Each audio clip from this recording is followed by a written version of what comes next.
let's get your stock pick. Where are you seeing value at the moment?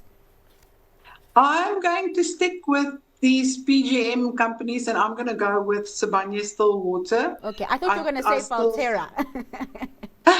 No, I think Sibanye is still a bit undervalued because Valterra went up 10% on the day the budget was announced.